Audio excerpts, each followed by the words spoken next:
get started, I wanted to take a moment and just kind of go over a few general warm-up ideas that you can do at home to make sure that once you've completed your home improvement project, that you're not hurting the next day, or at least reduce the amount of hurt that you may experience the next day. Because we're not always used to getting on our knees, crawling around, bending a lot, and doing these type of activities on a daily basis.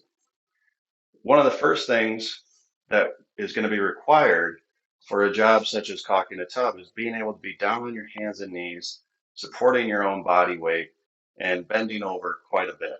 So one of the target areas that a lot of people have problems with is their lower back.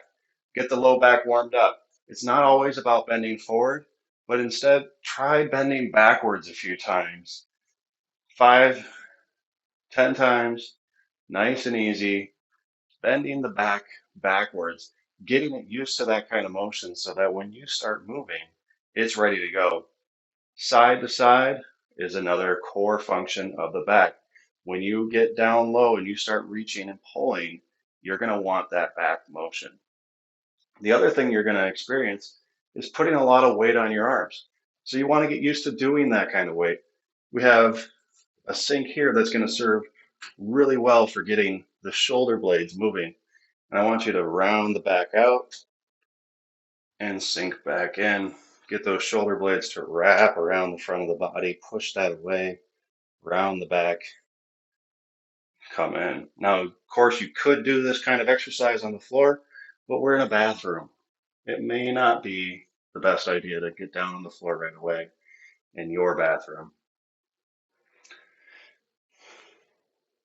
All right, next, just stretching out the chest a little bit, pulling behind, get everything to open up, and just make sure that the arms are working nicely. If you have any other exercises that you need to do or problem areas, be sure to address those before you start crawling around on your hands and knees. Also be sure to stretch out a little bit when you're done with your project. Hey everybody, this is Adam with Honest Home Inspections. Today we're going to take care of one of the common home maintenance projects. We are going to put new clear silicone on our shower door. So if we come on in here, this shower door has clear silicone applied to it. And if you look down lower, it started to grow some mold and mildew. Somehow water has gotten behind here, probably some cracks in the silicone at some point. So we're going to take this off and replace it with new clear silicone. So the first tool we're going to be using is just a straight razor blade holder.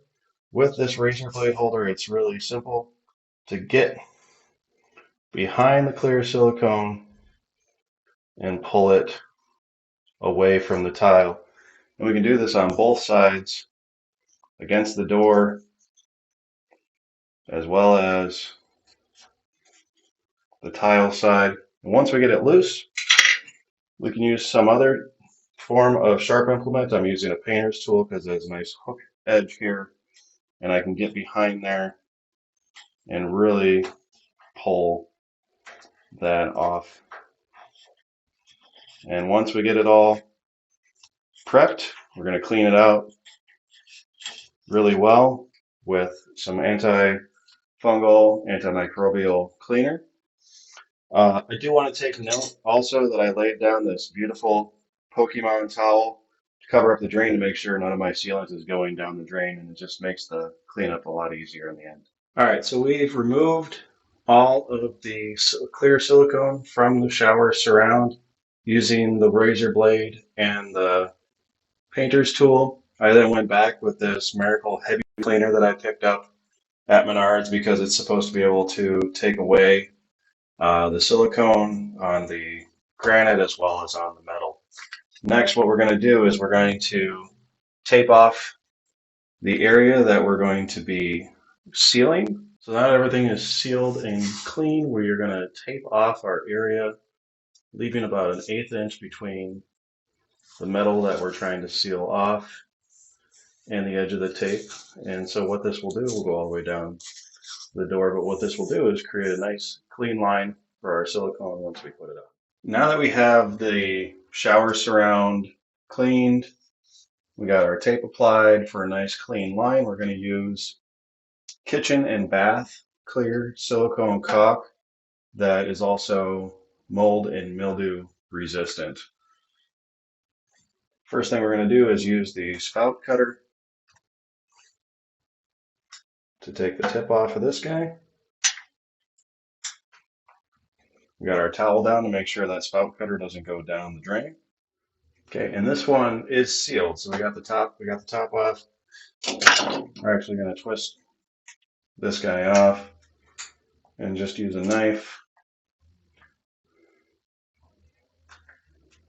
to try to get into this guy. Okay.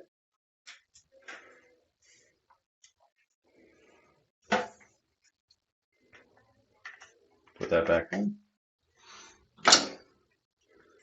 Load it into the caulk gun. Couple squeezes. We're going to start at the top and work our way down. Applying a thin bead as smooth as you can get it. And normally I would go all the way down and do all the surfaces that I need to do. But take a wet finger and slowly drag that down. Light, consistent pressure. It's going to smooth everything out. And you'll get nice, clean lines once you remove your tape.